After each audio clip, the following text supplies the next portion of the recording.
working here. There we go.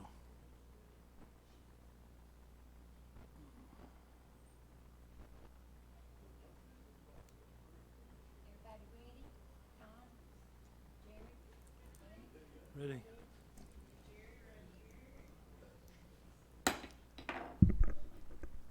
It is now 6:00 p.m. and we will call to order the November 12th, 2019 council meeting for the city of Durant.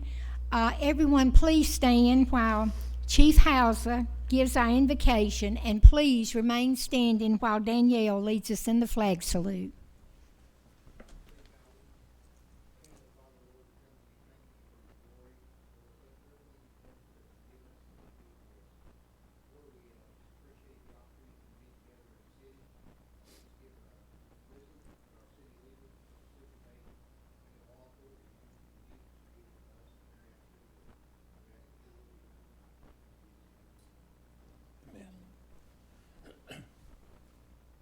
Pledge allegiance to the flag of the United States of America and to the republic for which it stands, one nation under God, indivisible, with liberty and justice for all. You may be seated.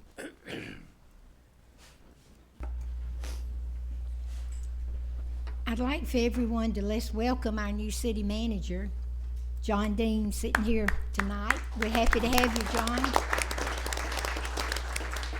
Paul, you look a little different sitting out there. I have to eyeball you tonight. Would the clerk please call the roll? Councilmember Morris, Here. Councilmember Shear, Here. Councilmember Tomlinson, Here. Vice Mayor Brittingham, Here. Mayor Groby. Here, we have a quorum. Everybody's here. And the first order of business, we're going to present a proclamation for Small Business Saturday, which is November 30th, 2019. And I believe Stephanie Gardner's going to be here to receive it. So let's all go down front and give her this proclamation.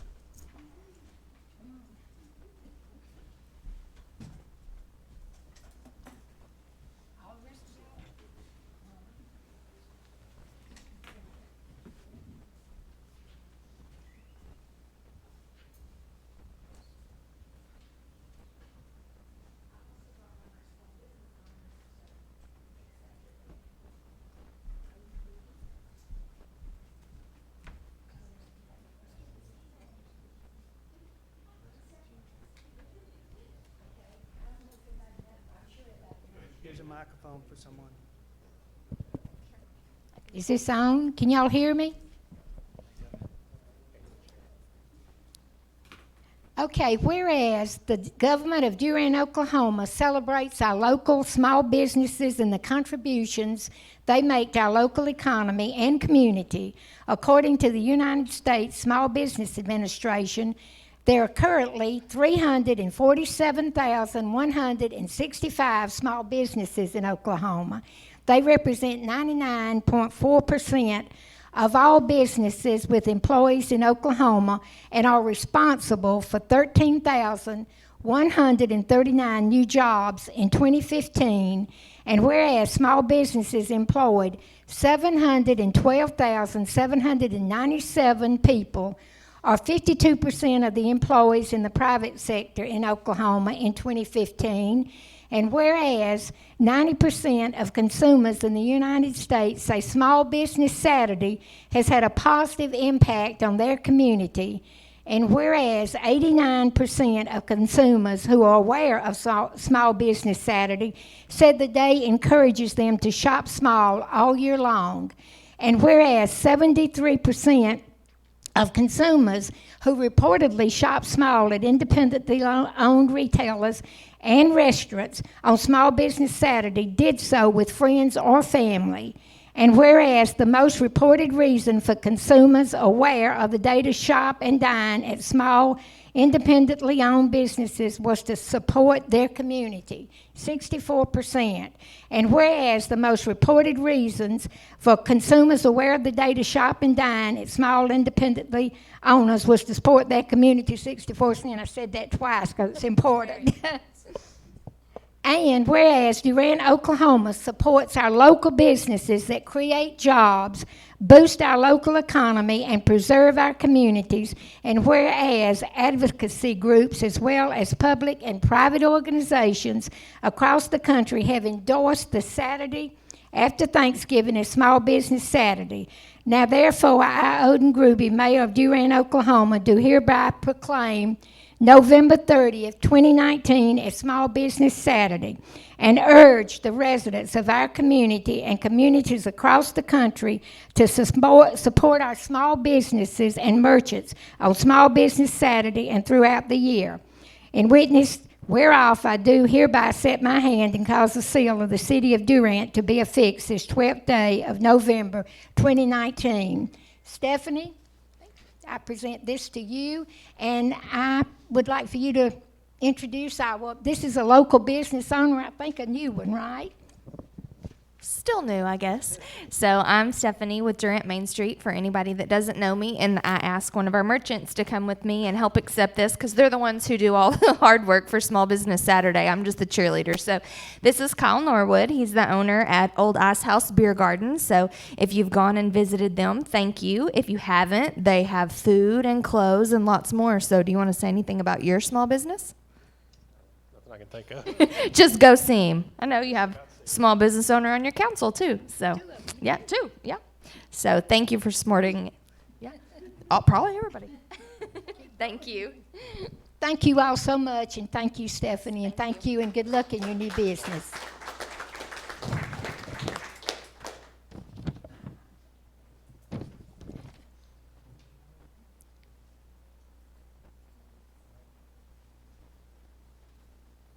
Gotta get this.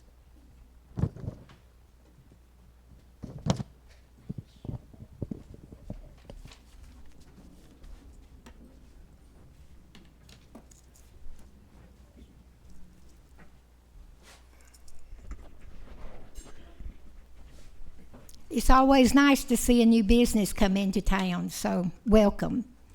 Our next item on our agenda is our consent items, and these consent items are listed all as a group, and we can vote on them as one item, or however, if anyone wants to pull one out for a vote, they can do so.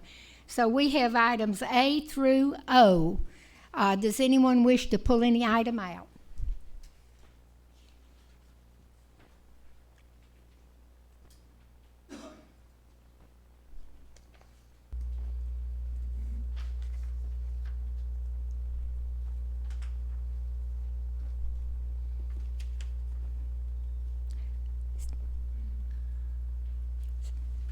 Since I guess no one wants to pull any items out of the consent, do I have a motion, or we have a motion that we accept the consent items?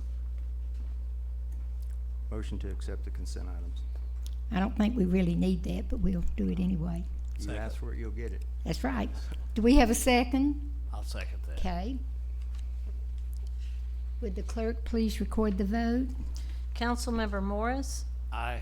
Councilmember Shear, Aye. Councilmember Tomlinson, Aye. Vice Mayor Brittingham, Aye. Mayor Groby. Aye. Motion carries. Our next item is number 4. It's information items, and these are the different reports. Does anyone wish to discuss any of these reports? I think we have the supervisors here if anyone has any questions. If not, we'll move on to number 5, administration. Our first item under administration, number A, consider recommendation from Oklahoma Municipal Assurance Group, OMAG, for denial of tort claim by Joy Ellis.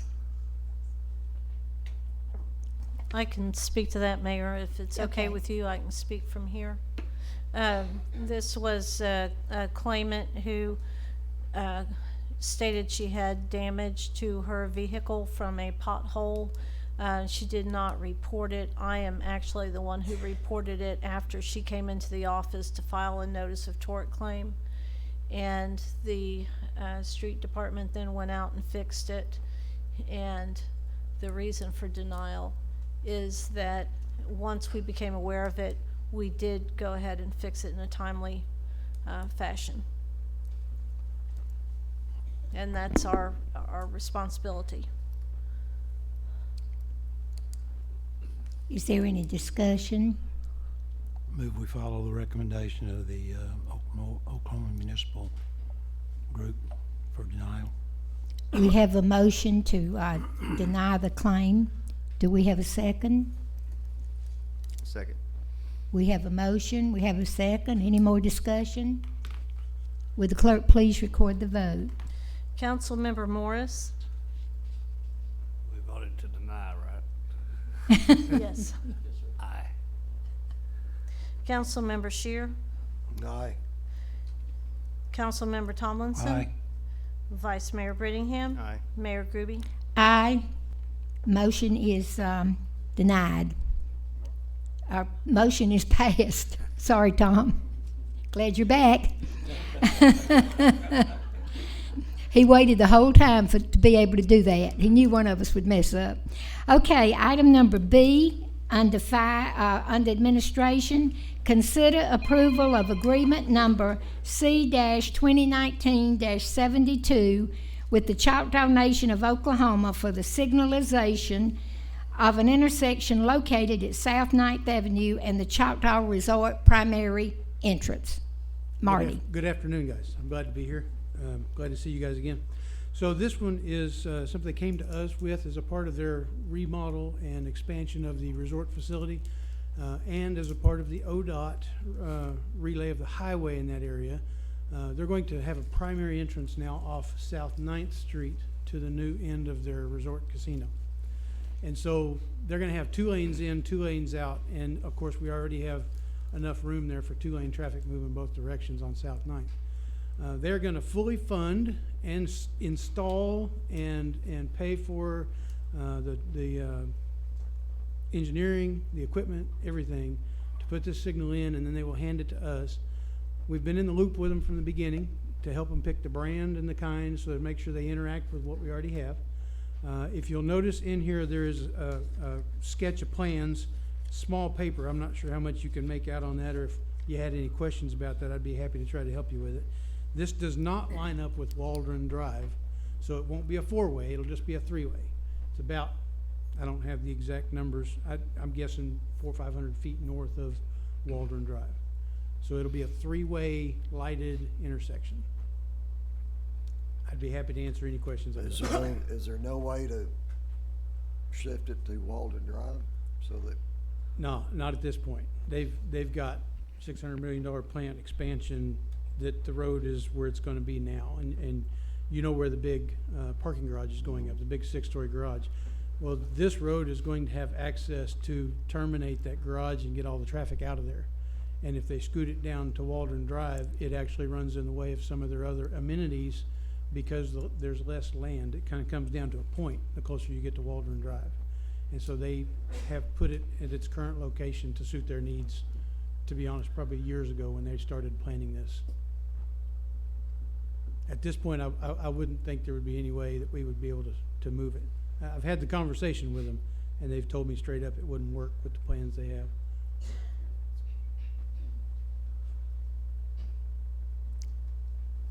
Is there any further discussion?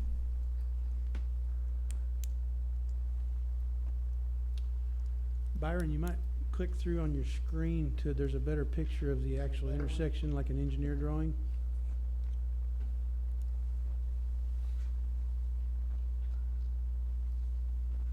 There you go. That shows Waldron to the south, to the left, where it has that protected turn. And then, of course, the intersection that we're talking about right there, it's a 3-way intersection. Again, they're asking for us to accept this and work with them in this capacity, in this agreement.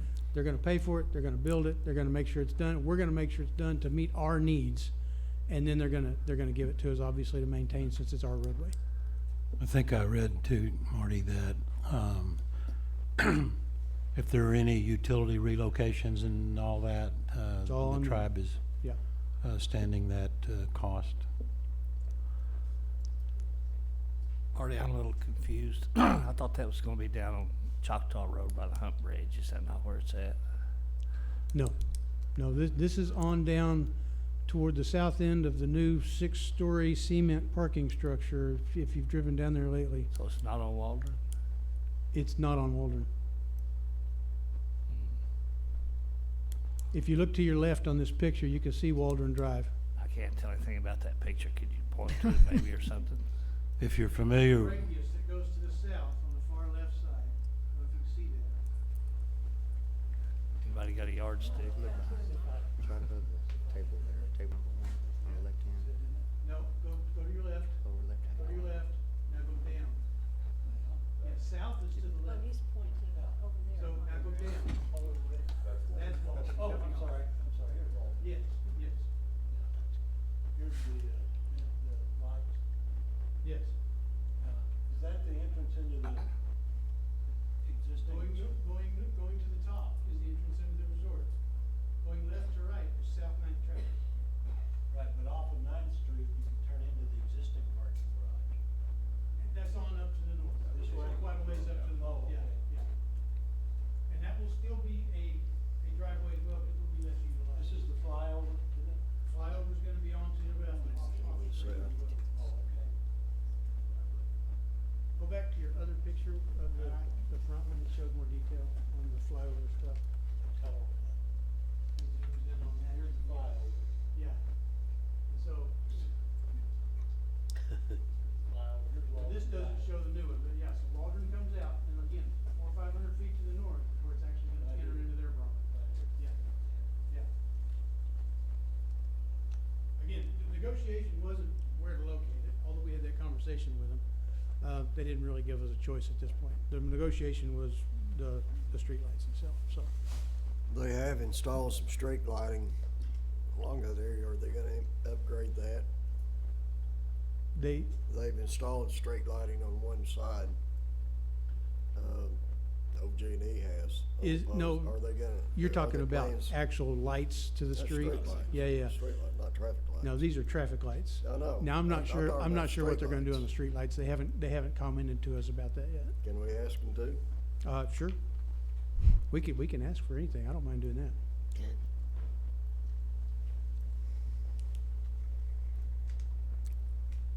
Any more questions? Mike, you look like you're looking at the map over there. I am looking at the map. Are we ready for I- motion? I go down that street a lot, and those lights are extremely irritating, especially when the sensors aren't working. I'm not sure what's on the other side. Is that the parking garage under construction? Is that what's immediately by the yellow on this picture?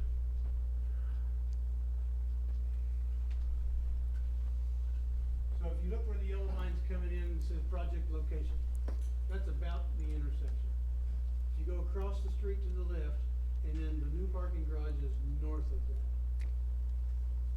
So that, the south end of the new parking garage is where it actually is. This is Waldron. That's Waldron, yes, sir. So go up to the yellow line. See what's not gonna be at this intersection? No, it's gonna be north of there, about where that yellow line is intersecting, it's a project location. Which is nothing there right now, right? On their side, except the parking garage and a couple of bulldozers, cranes. There's a turn right there now, that's not even the final turn.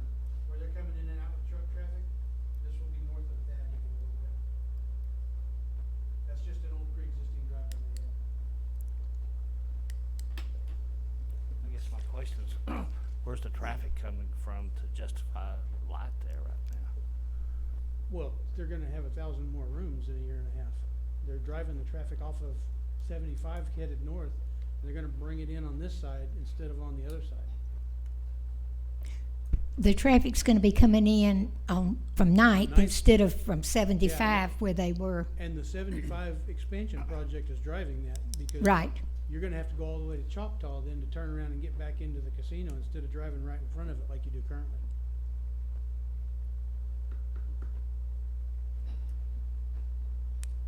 Do we have a motion? Anyone? I move approval of the agreement C-2019-72 with the Choctaw Nation. Okay. I'll second that.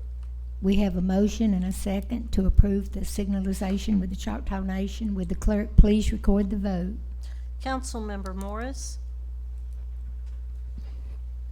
Aye. Councilmember Shear, Aye. Councilmember Tomlinson, Aye. Vice Mayor Brittingham, Mayor Groby. Aye. Motion carries. Thank you very much. Thank you, Marty. Item C, consider acceptance of the Attorney General's Safe Oklahoma grant in the amount of $20,000 to assist with the salary of our civilian criminal analyst, C-2019-73. Chief Hazzard. Mayor, Council, thank you. Before you tonight is a opportunity to accept $20,000 to continue the employment of our criminal analyst. We've had an analyst since probably about 2015. We had a 2014 grant that kicked that off. In all the past years, it's been funded fully for that position, salary, benefits, plus some overtime, plus some software. They've decreased our funding this year to $20,000 instead of what we're used to, somewhere around the mid-50s in years past. We knew this was coming, this day was coming, that the funds would probably dwindle down. They initially told us it'd probably be about $5,000 grant, and now they're offering $20,000. I think it's important to keep that criminal analyst position. It's served us greatly, and I would recommend that you accept the $20,000 and we move on keeping that position. How has that position served us? Well, the criminal analyst, it gives us a position to analyze all the reports coming in. Obviously, we have 3 patrol shifts that go out and answer crimes and collect the report data. The criminal analyst puts that all together and then briefs all 3 shifts with a unified goal and a unified mission, kind of tying all the crime reports together. We've solved several burglaries. A lot of our trailer thefts have been solved that way, just with the communication and tying all the crimes together. In the past, when we've been given some overtime funds to go along with this, we can do hotspot maps of our crime locations and then send out investigators to target those during the high crime areas and high crime times as well. You feel like it takes a full-time person to do that? It sure has been helpful. Yes, our investigators stay pretty busy, and what the beauty part about the criminal investigator or criminal analysis person that we've hired, he's a retired law enforcement officer as well and served many years in investigations. So not only is he analyzing that data when we have active crimes as well that's ongoing, our investigators are out in the field, he's able to pull data and assist in the investigations as well. So it's kind of a dual role for us, kind of an added benefit. So the answer is So yes, I he's do. doing something besides just crunching numbers. Absolutely. Absolutely. I've seen some criminal analyst positions in some of the metro areas, and they truly are data driven.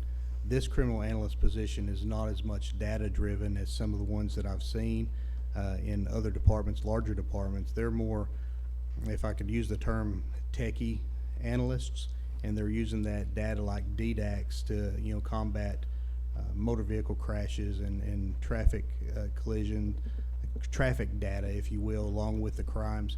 This position is unique because we're a smaller, and he can focus more on the offenses versus the data, and tying suspects together from crime A to crime B to crime C versus just the data-driven aspect. Chief, you mentioned $5,000. You are recommending we accept the $20,000, right? Yes, sir. I would recommend that we accept the $20,000. I would certainly love to see it have stayed in that mid-50 range where we could fully fund the analysts like we have in the past. But again, I knew this day was coming. I'd still like to keep the analyst position, even though it was partially funded. Yes, sir. I move we accept the Attorney General's Safe Oklahoma grant in the amount of $20,000. We have a motion. Do we have a second? I second it. Okay, we have a motion and a second to accept the Oklahoma Attorney General's grant in the amount of $20,000. Would the, if there's no further discussion, would the clerk please record the vote? Councilmember Morris, Aye. Councilmember Shear, Aye. Councilmember Tomlinson, Aye. Vice Mayor Brittingham, Aye. Mayor Groby. Aye. Motion carries. Thank you all very much. Thank you. Okay, number D, consider approval of ordinance number 1889, an ordinance amending the employee retirement system defined benefit plan for the city of Durant, Oklahoma by adopting a revised and restated retirement plan, providing for repealer and severability, adopting those amendments mandated by the Internal Revenue Code, and declaring an emergency. Mayor. and Ms. Council. Kara, Carrie. We, recently the IRS has made some revisions to the defined benefit plan through Oklahoma Municipal Retirement Fund. That is the plan that our employees participate in. It's the pension plan. There is a letter that outlines the specific changes as what it currently. Which one? It was the first one. So there's a column that, current version and the newly approved version. So OMRF has sent this to all of their participating cities, and they are required to, approve and adopt the new master plan. There won't be any changes other than the language that's in the document. Carrie, Yes? have we had to do this before? Haven't we Um, done this before? Some- Not that I recall, but the IRS does periodically make changes to things. I So would assume this- that yes, we have. These changes are to bring us to the current Compliance, yes. compliance. That's correct. Any more questions for Ms. Carey? Any further discussion? Well, we need a motion for the sections in the emergency clause. How many sections are in that? 3?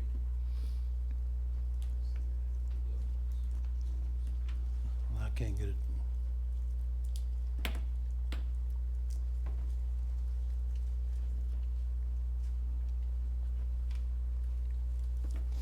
Stand by, I'll have a motion.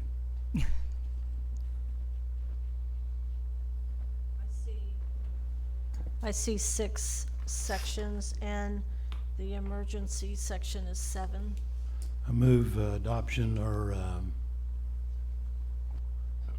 the amendment of ordinance number 1891, sections 1 through 6. Second. We have a motion, we have a second to adopt the approval of ordinance number 1891, 1 through 6. Is Did the that- clerk- No, it's 1889, isn't it? Oh, I'm sorry, I'm one down, sorry. 1 through 6 on 1889. Thank you.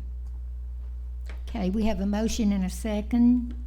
Would the clerk please record the vote? Councilmember Morris, Aye. Councilmember Shear, Aye. Councilmember Tomlinson, Aye. Vice Mayor Brittingham, Aye. Mayor Groby. Aye, motion carries. Do we have to vote on the emergency clauses? Okay, do we have a motion? Move adoption of the emergency clause, section 7. Okay, second? Second. Okay, motion and a second. Would the clerk please record the vote? Aye. Councilmember Shear, Aye. Councilmember Tomlinson, Aye. Vice Mayor Brittingham, Aye. Mayor Groby. Aye. Motion carries. Number E, we are on consider approval of ordinance number 1891, an ordinance amending the employee retirement system defined contribution plan for the city manager for the city of Durant, Oklahoma, providing, is something wrong, Tom? Oh, I'm sorry, I thought you said something. Let me see where I am now.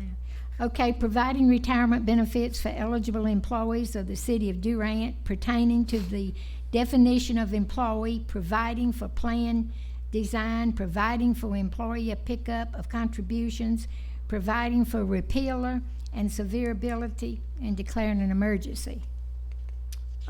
This ordinance is to amend the city CMO plan through OMRF. We have had the CMO plan for several years. However, previous management opted to not be a part of the CMO plan. In order for management to opt out of being a part of the plan, we had to exclude the city manager from the plan. So what we're doing tonight is we are including the city manager in the plan with a 4% government pickup and a 14% employer contribution. That's one I remember that Yes, Did have to we've done this several times. Yeah. Is this just one, or is this more than one here? Cindy, I'm not able to bring up the ordinance. Okay, what I see on this one, on ordinance 1891, it's sections 1 to 5, and section 6 is the emergency clause. Okay, we're voting now, we're Move, approving. I move we accept, or we approve the amendment of ordinance 1890, sections 1 through 5. That's 1891, Sorry, I'm looking it's at all right. 1891. Yeah, okay, we have a motion to approve ordinance 1891, 1 through 5. Do we have a second? Second. Any further discussion? Would the clerk please record the vote? Councilmember Morris, Aye. Councilmember Shear, Aye. Councilmember Tomlinson, Aye. Vice Mayor Brittingham, Aye. Mayor Groby. Aye, motion carries. Do we have a motion for declaring an emergency? Motion for ordinance 1891, section 6. Second. We have a motion, we have a second, declaring an emergency. Would the clerk please record the vote? Councilmember Morris, Aye. Councilmember Shear, Aye. Councilmember Tomlinson, Aye. Vice Mayor Brittingham, Aye. Mayor Groby. Aye. Motion carries. Number F, consider approval of ordinance number 1890, an ordinance amending the employee retirement system defined contribution plan for the city of Durant, Oklahoma, providing retirement benefits for eligible employees of the city of Durant, Oklahoma, pertaining to the definition of employee.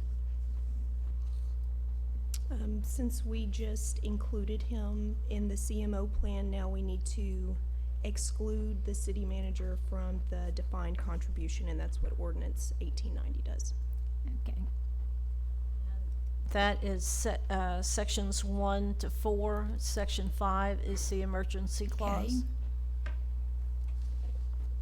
Do we have a motion to accept ordinance number 1890, 1 through 4? Motion to amend ordinance 1890, sections 1 through 4. Okay, do we have a second? Second. Any further discussion? Okay, would the clerk please record the vote? Councilmember Morris, Aye. Councilmember Shear, Councilmember Tomlinson, Vice Mayor Brittingham, Aye. Mayor Groby. Aye, motion carries. Motion for ordinance 1890, section 5. Okay, we'll have a second, declare. Would the clerk please record the vote? Councilmember Morris, Aye. Councilmember Shear, Aye. Councilmember Tomlinson, Aye. Vice Mayor Brittingham, Aye. Mayor Groby. Aye, motion carries. Now we're on item G, consider approval of reimbursement to the Durant Industrial Authority for expenses. Mr. Paul. How are y'all doing? Good, thank you. This is kind of a housekeeping item. There is a contract, as you know, between the City of Durant and the Durant Industrial Authority for Economic Development. And in the contract for the current year, there is a provision that the City of Durant would pay for the IT service fees and for the insurance and the audit and for the executive director. Well, for whatever reason, been changes in management and so forth. And I guess I'll take part of the blame for the Industrial Authority. there was no change to the budget for the City of Durant for economic development or the Industrial Authority to reflect what the contract says. The contract says the city pays those, but it was not put in the city's budget. It continued in the Industrial Authority budget, and those allocations continue to be debited each month for the audit and for the IT service fees. The insurance has not been debited, but it's not in the city's budget. It looks like what needs to happen is that needs to be budget amendment made, and the source of funds could be the director that has not been hired yet. There's a full year salary in the budget for a director, and the allocations are not that much. I mean, I think the audit for last month was $2, and the IT service fees was $800 some dollars. And those are reflected. Those are clearly, I think, should have been paid by the city, whatever those amounts are. I'm not sure if it's $2 every month. That sounds awfully small application. So I'm really reflecting the motion of that the Industrial Authority approved, and we made it, and the Industrial Authority made it two parts because those allocations to those IT service fees and audit insurance, I think, are clearly set out in the contract. They should have been paid by the city. So reimbursement for any expenses paid to date, and then a new budget account in the city's department going forward. The other part of the request, a little different. It'd be to reimburse the Industrial Authority for the contract employees, which is myself and the secretary. The director is supposed to be paid out of the city's budget for economic development for the director, but because there is no director, my service continued, so the Industrial Authority is continuing to pay for the administration. Now, that's not really addressed specifically, but that is a request of the Industrial Authority, so you might want to take those separately.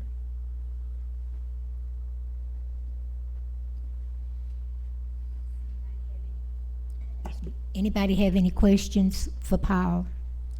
And I would add, probably this would need to be followed with some kind of budget amendments. It can't all happen probably tonight, but just to be moving forward in that direction, I think. So we would be considering just approving the reimbursement, but then the city manager and finance or treasurer would have to.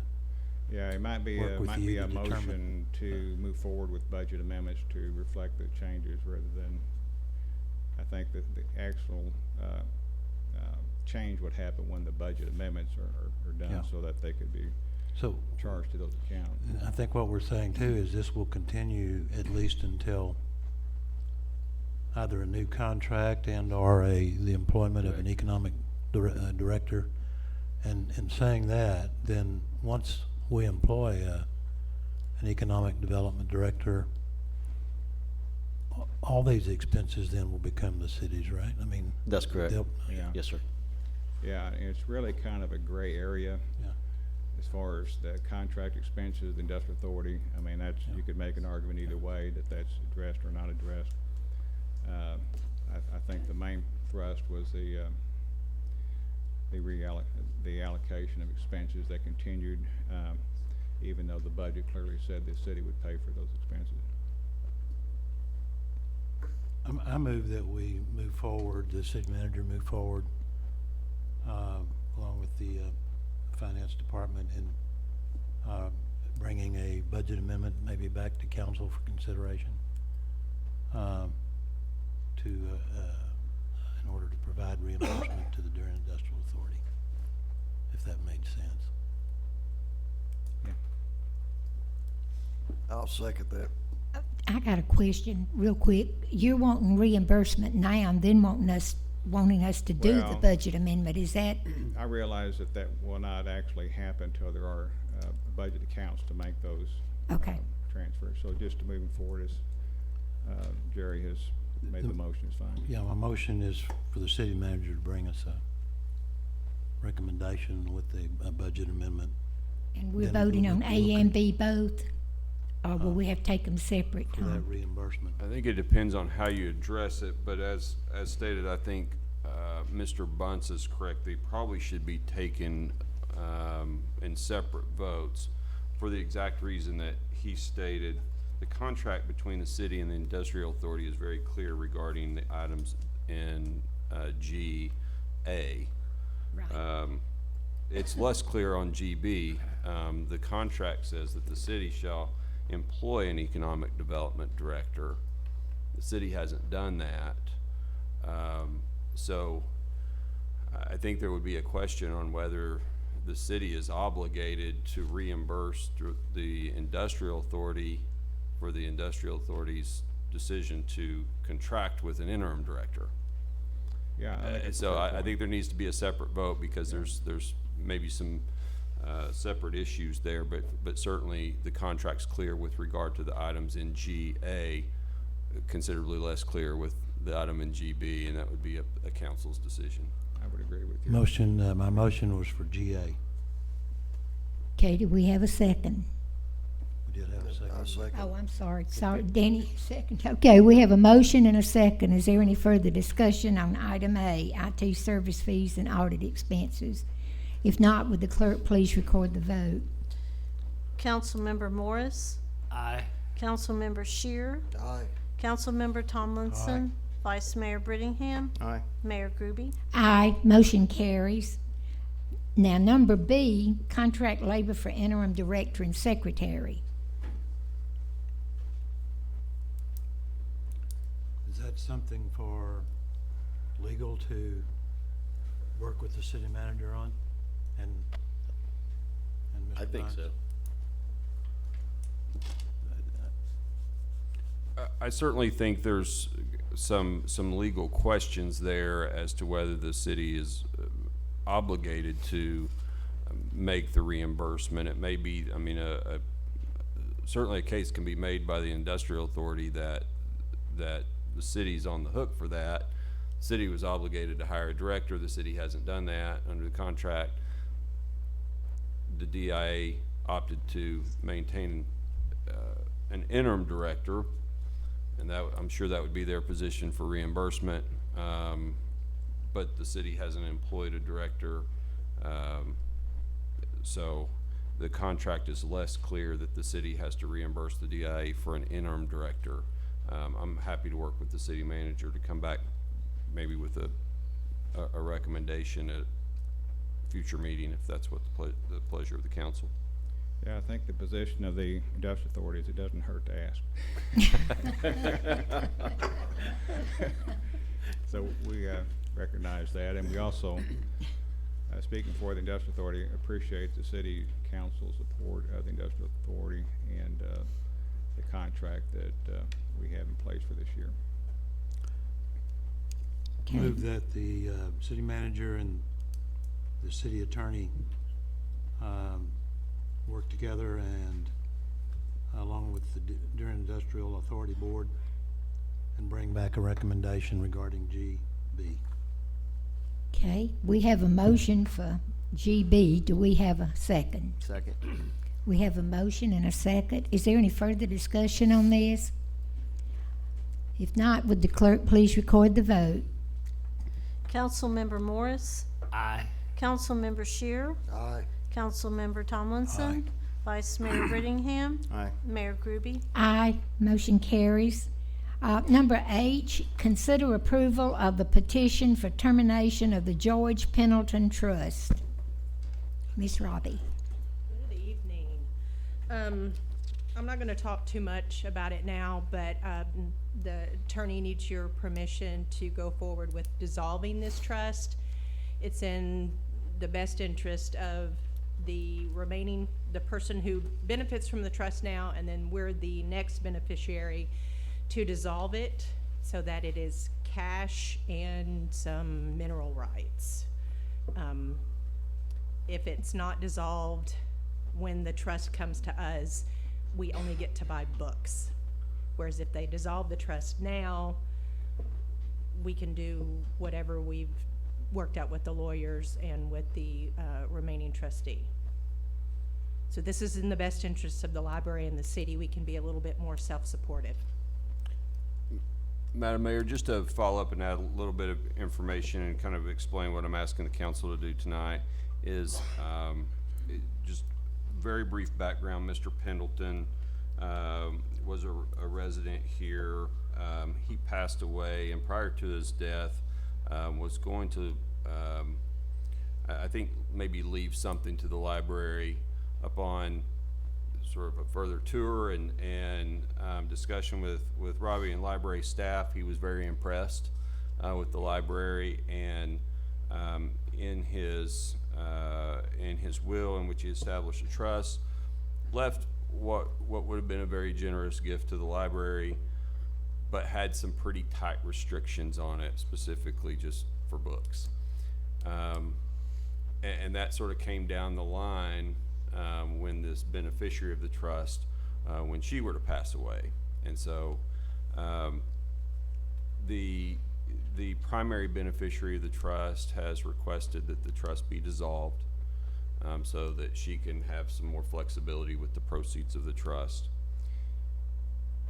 But in doing so, all of the beneficiaries of the trust have to be on board with that.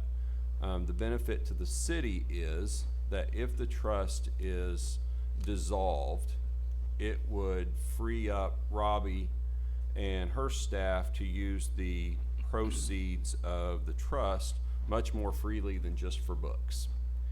And the proceeds are considerable of the trust, and there would be a cash lump sum payment to the library that would be probably several $100,000. And then there will be a remaining revenue stream from some mineral interest. And there's a risk to the city as well. And I think that needs to be explained. If the trust is not dissolved and the primary beneficiary were to pass away tomorrow, we hope that doesn't happen, the city might get more than what they will get out of this dissolved trust. But if the primary beneficiary were to live a long time, the assets of the trust would be significantly depleted and possibly completely depleted.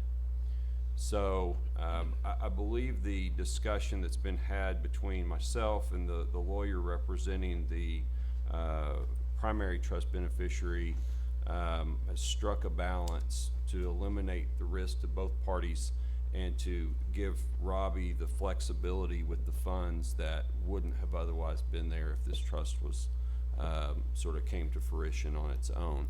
So what I'm asking the council to do, there's been a court action filed in Texas. This trust was established in Texas, and the procedure down there is it has to go through the court to get judicial approval for the dissolution of the trust. What I'm asking the council to do tonight is just give consent to this on behalf of the city of Durant to dissolve the trust so that the representation can be made to the Texas court that the city as the beneficiary is on board with the dissolution. So I would ask for a motion that would give consent by the city of Durant for the dissolution of the George Pendleton Trust. Question. Sure. And apparently we're talking about significant funds, Yes. potentially significant funds. Just the questions, Robbie, so help me out here, and Tom. Does that go into a city account, a library account, and who determines then how that's expended or spent? So since the trust hasn't been dissolved yet, there's not been specifics made, but there has been some discussions with legal counsel and the beneficiary of the trust on some potential uses of a portion of those funds that would sort of honor Mr. Pendleton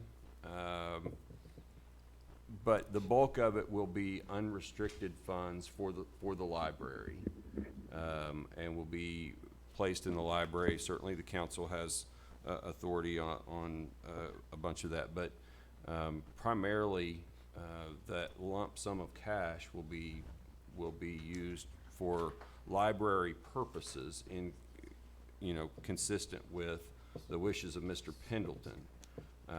But the library and the city council would have considerable authority on how that was spent, rather than just being spent for books and media like it would have been limited to under the terms of the trust. The library already has a maintenance reserve account, which was required by the grant. Yeah. So this would help fatten that up. And then the thought was, we'll know more after this is finished, is once the primary beneficiary passes away, those mineral rights, which could be sizable each month, that could be put into the maintenance reserve so that the city does not have to fund that anymore. So we will almost be self-sufficient. So this is 2 thumbs up, like really good. And keep in mind that this doesn't have anything to do with the trust itself, but keep in mind this was, this bequest by Mr. Pendleton was almost entirely based on his impression of the library and the library staff shortly before he passed away. So I think they're the ones that, Mr. Pendleton was certainly generous, but his generosity was based on the staff of the library. So. Reba. Yeah. He had a long visit with Reba Titsworth, so she, Saw Really? Reba just the other day. yeah, she came by today. But yeah, that was who he visited a lot with. What about Dutch? I don't know the answer to that. I didn't. Yes, George Jr. Yes. And so the request has been not so much to honor him, but his parents, who you old timers remember.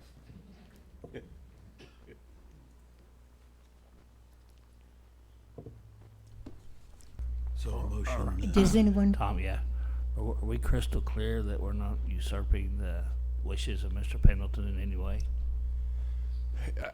Yes, and that was very important to the primary beneficiary who has been up to visit the library. So not only was Mr. Pendleton there, but this still living primary beneficiary came up to speak with library staff. I met with them. Her lawyer was there. She toured the library, toured the grounds, and made sure that this was consistent with not only with what she wanted, but with what she thought Mr. Pendleton would approve of. So, yes, that's being addressed. There is one small aspect too that was part of the trust. Part of the trust provided for a perpetual care of Mr. Pendleton's gravesite, which, if you are familiar with the cemetery, his grave is well maintained. With seasonal flowers and mowed Special regularly. grass. Yeah, special Yeah. grass. And there will be a provision in that for the perpetual care of his gravesite, just as the trust designated. And there will be plenty of resources for that. any other questions? But Councilman Morris, that was paramount in the consideration of both the primary beneficiary, the library staff, and myself, on making sure that even though the trust was being dissolved, the use of the funds was still consistent with what Mr. Pendleton desired. And the Texas court, by the way, will have to be satisfied of that as well.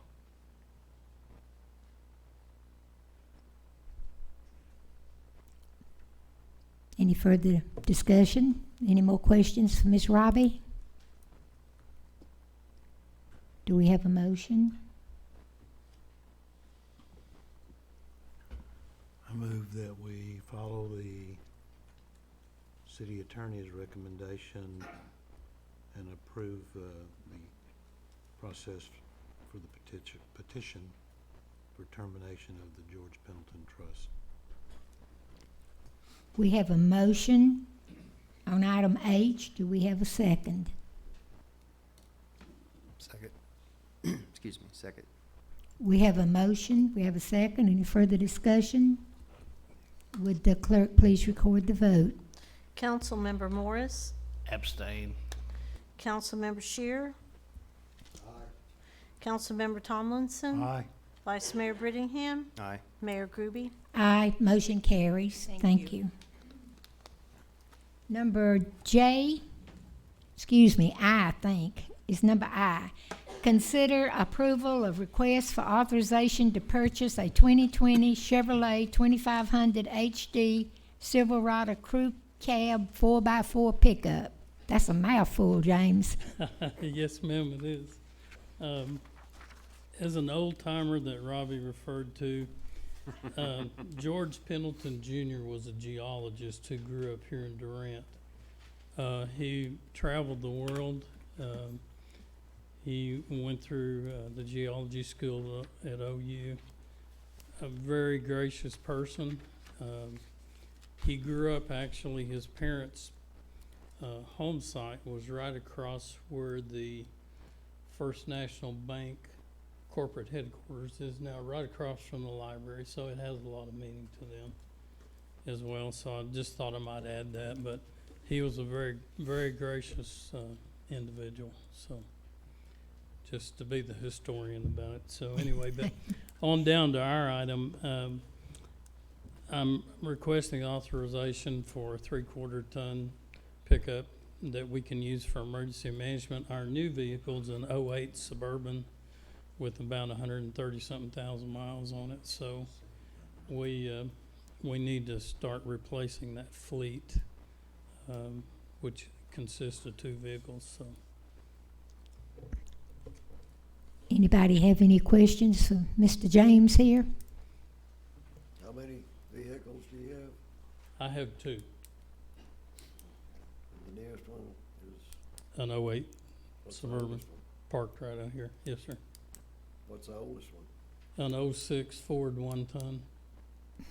I may have misspoke. We got one out of the auction pile. It's a 96 Dodge that James Young and them had in the street department that we used just around the yard. But as far as on the road vehicles, we just have the 2.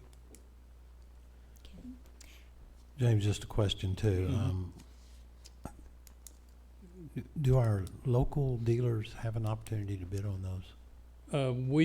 I asked the Steubenville salesman, and he said they could not touch. This is a state contract that's already a pre-bid. The actual cost on this is $33,720. It's a budgeted item. The vehicle would retail probably around $45,000.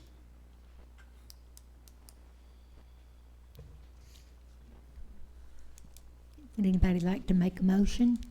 Move to approve the request for authorization to purchase the 2020 Chevy 2500 Silverado. We have a motion to purchase a new truck for Mr. James. Do we have a second? Second.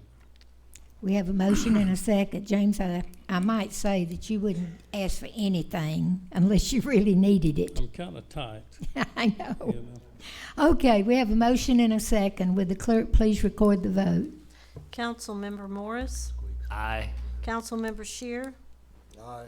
Councilmember Tomlinson, Vice Mayor Brittingham, Aye. Mayor Groby. Aye, motion carries. Thank you. The reason Steve made that motion was I drug him around in that truck, in the newer truck, during the blue tornado, so he understands the need there. I knew he jumped to make it He pretty did, quick. yes. It's Thank- necessary, trust me.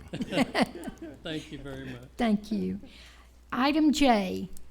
I was wondering when we'd see you, Miss Becca.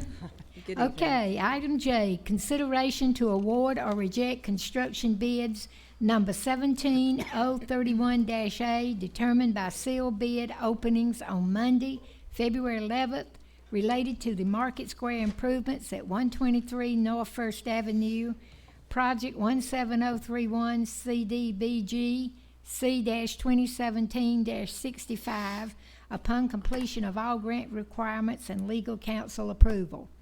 That's a mouthful, isn't it? It is. This is the bid that's associated with our improvements that we're been waiting for 2 years to start on at Market Square. Yesterday, we did receive 2 bids, one from Mid Plains Construction and then Built Right Construction out of Savannah.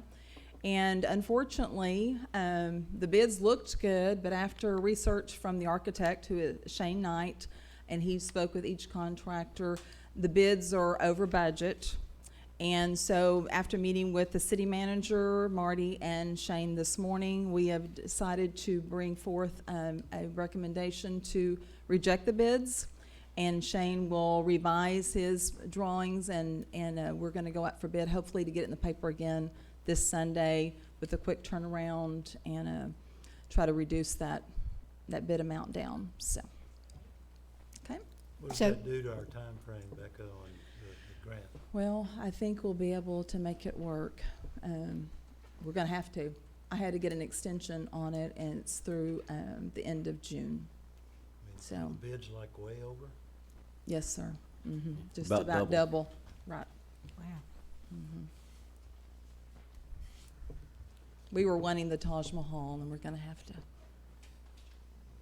pare it down. Move we follow Becca's recommendation and reject the construction bids 17031-A. Okay. We have a motion to reject the bids. Do we have a second?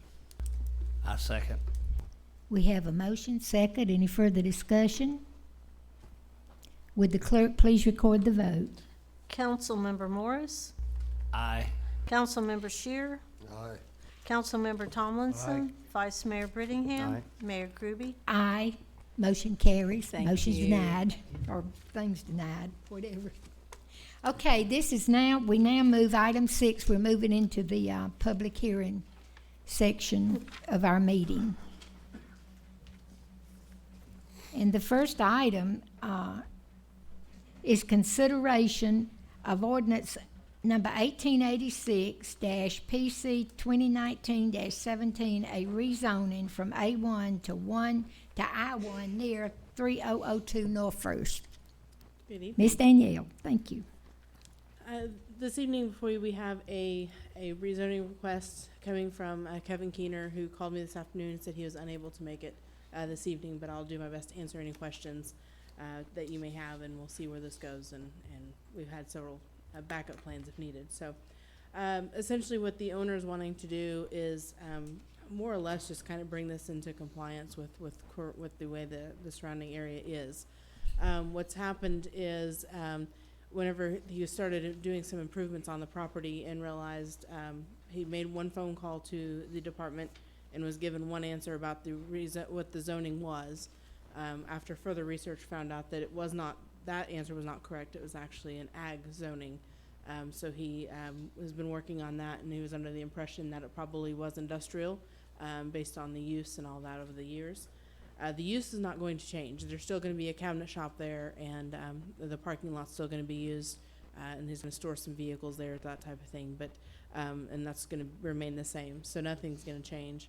The surrounding zoning, it's kind of a mixture of zonings, anywhere from ag to commercial to industrial and residential. So the future land use map on this calls for the area to be commercial. But there are areas in that comprehensive plan on the land use map that shows for industrial as well. That's near that area, so it wouldn't be unforeseen to have it be industrial. The Planning Commission did recommend approval of this rezoning. Staff has not received any phone calls or letters regarding this either. Do you Okay. have any questions? Any questions? Are there any other speakers who wish to speak on this? Any other speakers? Anyone else who wishes to speak? Would the council like to comment? Any comments from the council? We'll call for the motion. Do we have a motion that we accept or deny this? I move to approve ordinance 1886 PC 2019-17 rezoning from A1 to I1. We have a motion to approve number 8. Section 1. We have a motion. Do we have a second? Second. Okay. We have a motion and a second. If there's no further discussion, would the clerk please record the vote? Councilmember Morris, Aye. Councilmember Shear, Aye. Councilmember Tomlinson, Aye. Vice Mayor Brittingham, Aye. Mayor Groby. Aye. Motion carries. Thank you, Danielle. Number B, Need to move section 2. Emergency. Move to approve, make a motion to approve Section 2, the emergency clause. Second. okay, we have a motion and a second to approve emergency clause. Would the clerk please record the vote? Councilmember Morris, Aye. Councilmember Shear, Aye. Councilmember Tomlinson, Aye. Vice Mayor Brittingham, Aye. Mayor Groby. Aye. Motion carries. Thank you. Number B, under public hearing, consideration ordinance number 1888-PC 2019-19, a rezoning from A1 to C2 near 1216 Radio Road. Miss Danielle again. Yes, get me twice in a row. This one is a rezoning. The applicant is here this evening. What they're wanting to do is they're wanting to place a dance hall, if you will, more, and they're not gonna serve alcohol or anything like that. What they're wanting to do is essentially have a place where they can eat and drink and, have, and listen to like oldies type of music. So it's not gonna be, there's not gonna be alcohol served, there's not gonna be anything like that. It's just gonna be, like a Saturday evening type of deal where people can gather to listen to oldies type of music. And so to do that, they would have to do a rezoning to the commercial zoning. They are looking at adding water and sewer to the property as well. On this one, again, the Planning Commission did recommend denial on this. The concern of this was that how far or how deep the commercial zoning would go off of University to the north, and so that they just felt that maybe there might be another way around it. One item that was discussed at the Planning Commission was, if it was denied by council, is to maybe look at doing a conditional use permit in a residential type of zoning request instead. And that's something that we can further talk with the applicant about depending on what happens this evening. But the surrounding zonings is mostly agricultural, agriculture and residential, with the commercial being the bank on that north corner, on the south corner. So that's kind of where we're at right now. If you have any questions, I'd be happy to answer them. The applicant's also here if you have any questions for them. I have a question. Sure. Danielle, you just mentioned conditional use permit. Mm-hmm. As I understand it, if we deny, if we were to deny, these folks have to go through the whole process again, the cost, the expense, and the time. Correct. What's our alternative to considering a denial? I mean, I'm sorry. Allowing Miss Danielle to move forward with what she just said. Would we table this?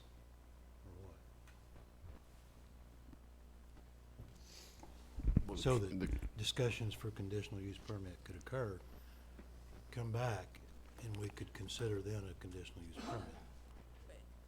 Correct me if I'm wrong, Tom, but I believe that the Planning Commission would also still have to rehear it, and it'd have to be republicized for the public, since it's gonna be changing everything, essentially, so.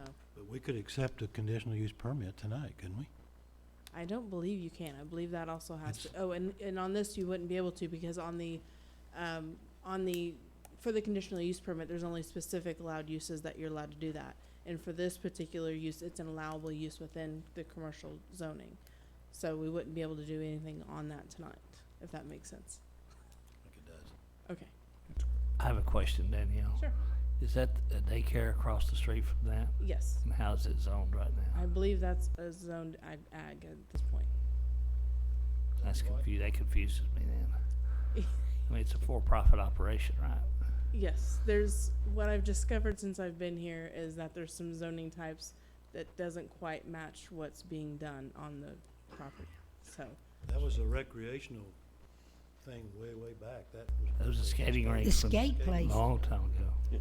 I'm not even sure it was in the city limit. I guess it was in the city limits then. I don't know. And it sound agricultural? Yeah, there's a lot of mostly ag and residential there. Danielle, I have a question. You said on Saturday, would this place only be open on Saturdays, or? That's my understanding. I'll let the applicant, was it just Saturday? Would you could you come forward, sir? Madam Mayor, while the applicant is making his way, I would just remind the council that once the zoning is done, the initial applicant's plans for the property, I won't say they don't matter, but they're not carried on. The initial applicant could sell the property tomorrow, and then the successor owner could do whatever the successor owner wanted to do as long as it met that zoning requirement. So regardless of what the current applicant's intent is, once that property is rezoned, then the applicant or any other successor owner could do whatever they want to with that property, as long as it fits in that zoning code. So anything in C2 would be permitted there once it's rezoned. And that So. was a subject that came up during the planning commission as well. I have my hypothetical question. If the applicant went ahead and built this place without asking, could he not point across the street and said, it's okay? Councilman Morris, certainly that happens all the time. Maybe I was speeding, but so was the other guy. That I would assume that This is observable the city by office everybody. would step in if somebody started building without the applicable permits. I don't know if the place across the street is a permissive non-conforming use. That happens on regular occasions where, it may not have been in the city limits when it first opened up, and then when the city took it in, they're not necessarily required to conform until they change ownership or change uses or something like that. So I don't know what the issue is across the street, but if you want to build something new, it has to conform with the zoning.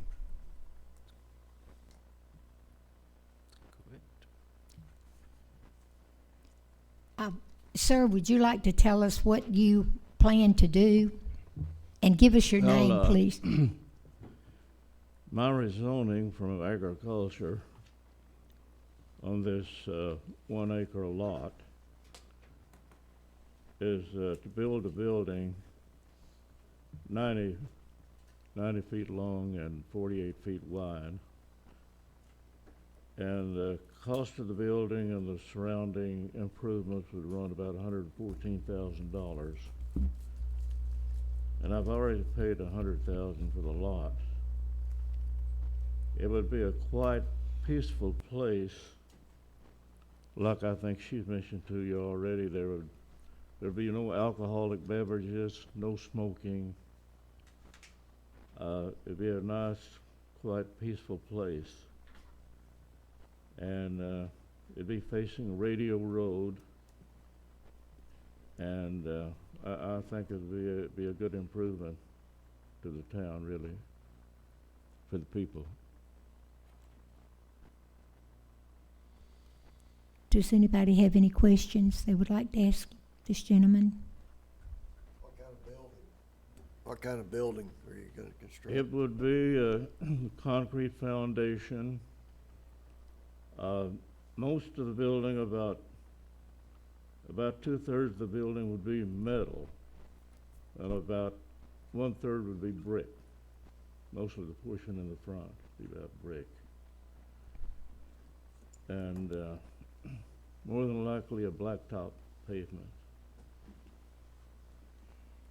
And I would make arrangements for a quite peaceful operation of that there.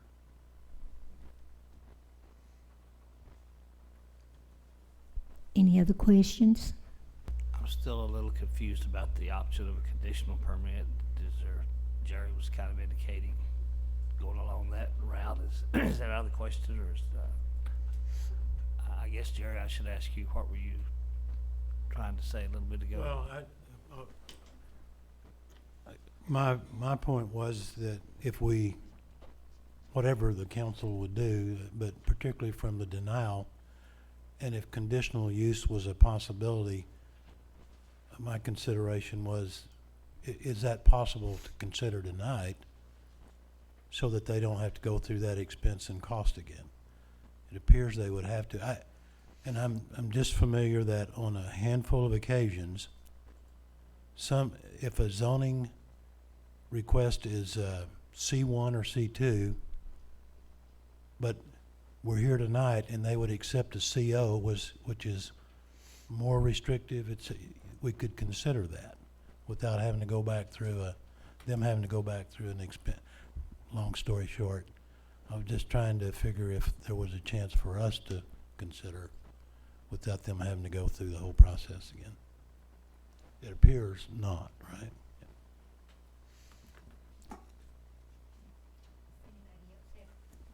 Does anybody else have any questions for this gentleman?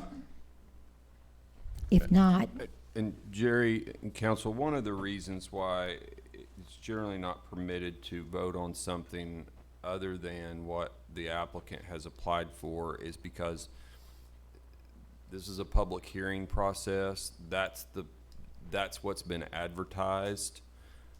So conceivably there's someone out there that saw that, you know, it was advertised a certain way. They didn't show up to be heard, but had it been advertised as whatever the option is that maybe the council wants to do something different, they would have been here to voice an opinion up or down for it. So And we've been through that. Yeah, so that's one of the issues on, since it is a public hearing issue, on voting on something different than what was applied for and advertised. are there any other speakers or any other questions? Are there any other speakers? What was your name, sir? My name is Don Duncan. Hello, Mr. Duncan. Mm-hmm. Any other speakers? Anyone else?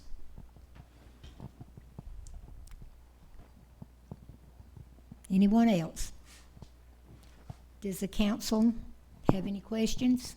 I have a question for Danielle. Do you have the listing again for C2, what all is allowed?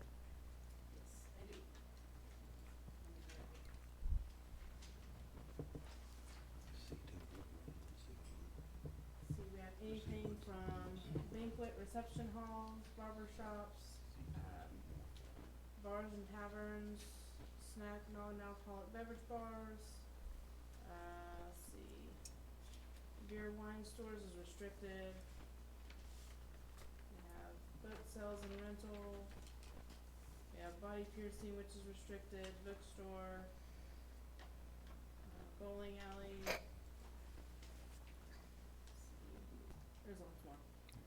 That's enough, I think. I It's would just, say. And if it, and we did have the question come up, if it was like a, if it turns out to be like a dispensary or someplace that sells alcohol, serves alcohol, they still have to meet the state requirements, so that still restricts where they can go, so. thank you.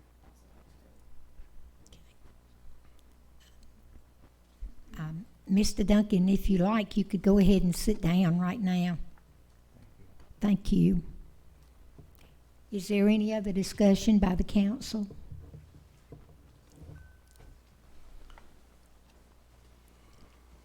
If not, do we have a motion on whether or not to accept? I'll make Is- a, m- Go I'll ahead. make a motion to deny ordinance number 1888, PC 2019-19, rezoning from A1 to C2, Section 1. Okay. We have a motion for denial. Do we have a second?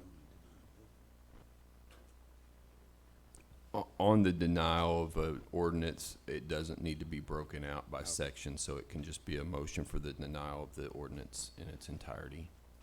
Okay. We have a motion. Strike Section 1 then. Do we have a second? Second. We have a motion and a second for denial. On public hearing number B, would the clerk please record the vote? Councilmember Morris, Nay. Councilmember Shear, We're voting for or against a denial, right? So the vote I voted not to deny it. So you not to deny it. Not to deny it. Okay. So a nay is no. That is not to accepted. deny it. A nay is to approve. okay, and I don't know that I got Councilmember Shear's vote. Okay. Councilmember Tomlinson? Aye. Vice Mayor Brittingham? Aye. Mayor Groby?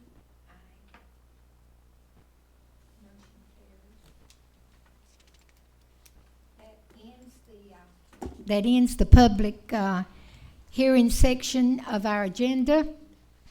I don't have, Chief, you didn't bring me a list. Did we have any? Thank you very much.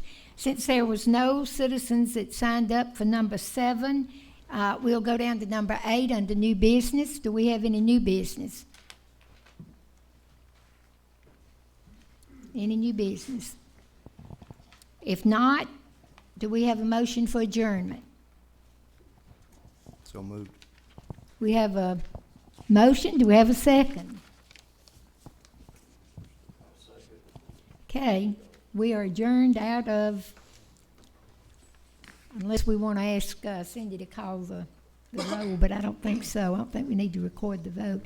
Okay, we are adjourned out of the Durant City Council, and unless somebody needs to take a break or anything, we will move right along into it is 7:23, and we are now in the Durant City Utilities Authority. We will call to order, and we'll ask for the roll call. Would the clerk please call the roll? Trustee Morris? Here. Trustee Shear? Here. Trustee Tomlinson? Here. Vice Chairman Brittingham? Here. Chairman Groby? Here. We're all here again. We have one item under order of business, which is consent items. Does anyone wish to discuss that? Does anyone, under item 2, does anyone wish to pull that consent item out? If not, Move approval of the consent items. okay. We have a second? Second. Okay. Would the clerk please record the vote? Trustee Morris? Aye. Trustee Shear? Aye. Trustee Tomlinson? Aye. Vice Chairman Brittingham? Aye. Chairman Groby? Aye. We will now move to the administration, which there is nothing. Next item on our agenda is adjournment. Motion to adjourn. Second? Second. Okay. Okay, we are now, it is 7:23, and we're now in the Durant Airport Authority. We now call that to order. And would the clerk please call the roll? Trustee Morris? Here. Trustee Shear? Here. Trustee Tomlinson? Here. Vice Chairman Brittingham? Here. Chairman Groby? Here. We're all here. We have a quorum. Under 1, consent items, there are none. Under information items, if no one has any question about the airport, and Marty, I might ask you a question about that. Is our airport manager here?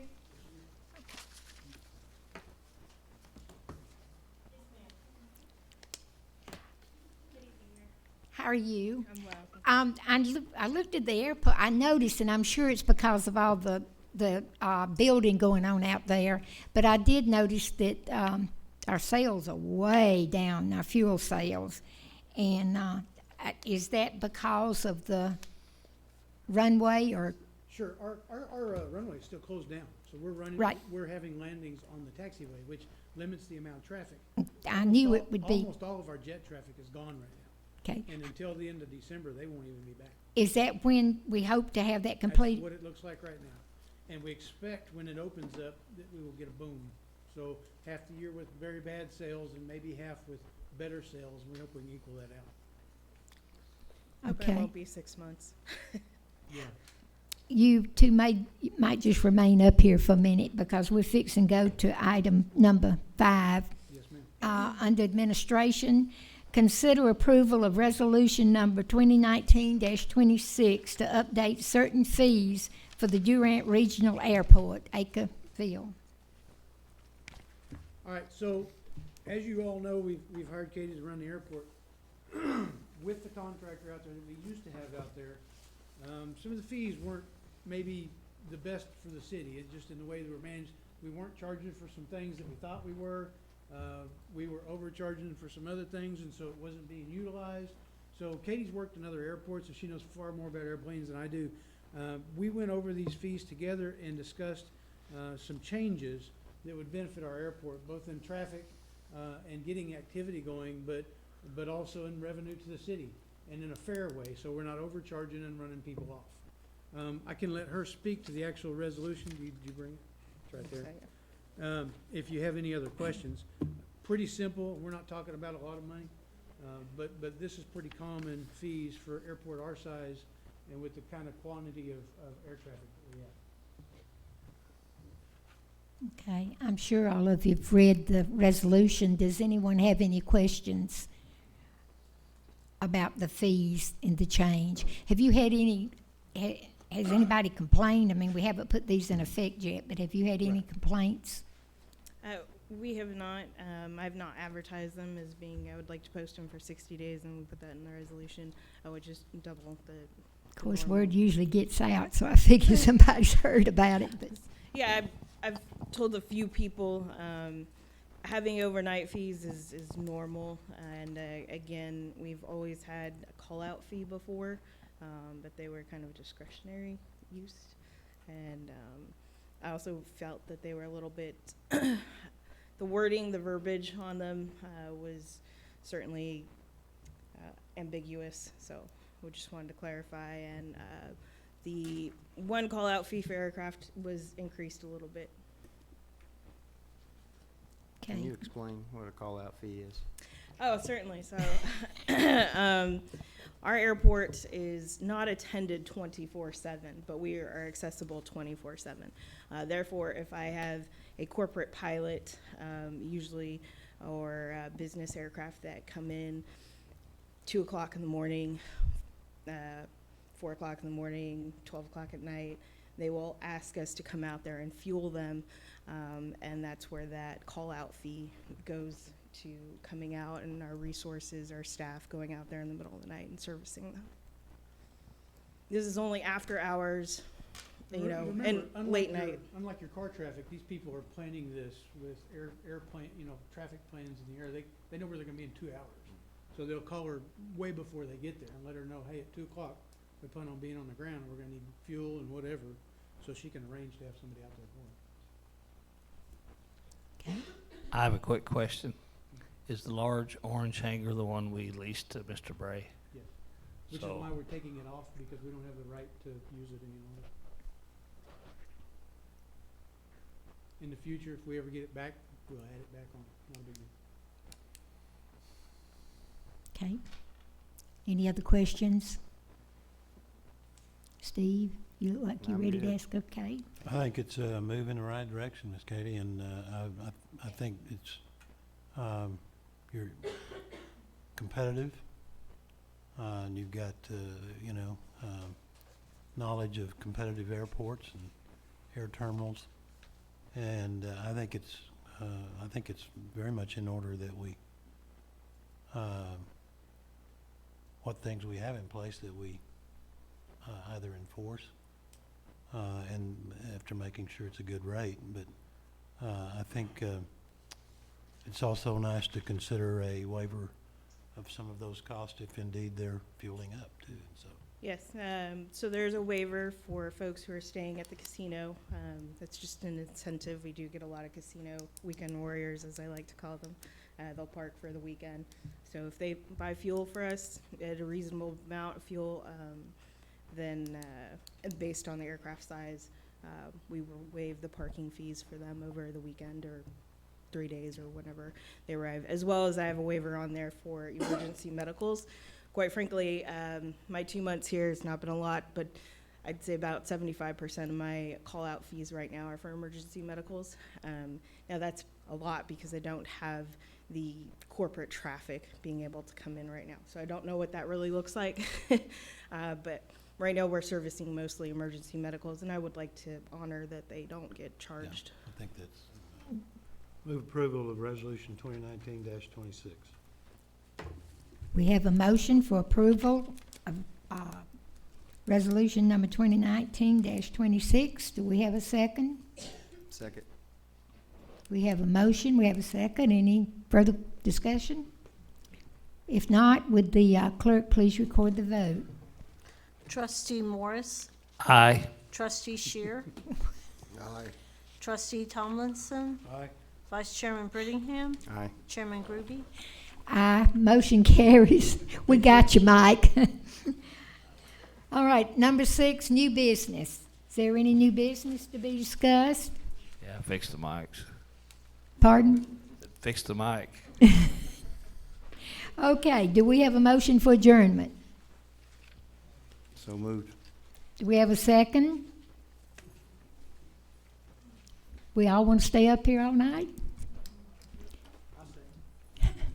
We have a motion for adjournment. Do we have a second? I'll second. Second. We have a motion and a second. Would the clerk call the vote? Record the vote, please. Trustee Morris? Aye. Trustee Shear? Aye. Trustee Tomlinson? Aye. Vice Chairman Brittingham? Aye. Chairman Groby? Aye. We're now adjourned. Thank you all so much for being here tonight. I don't think I forgot anything tonight.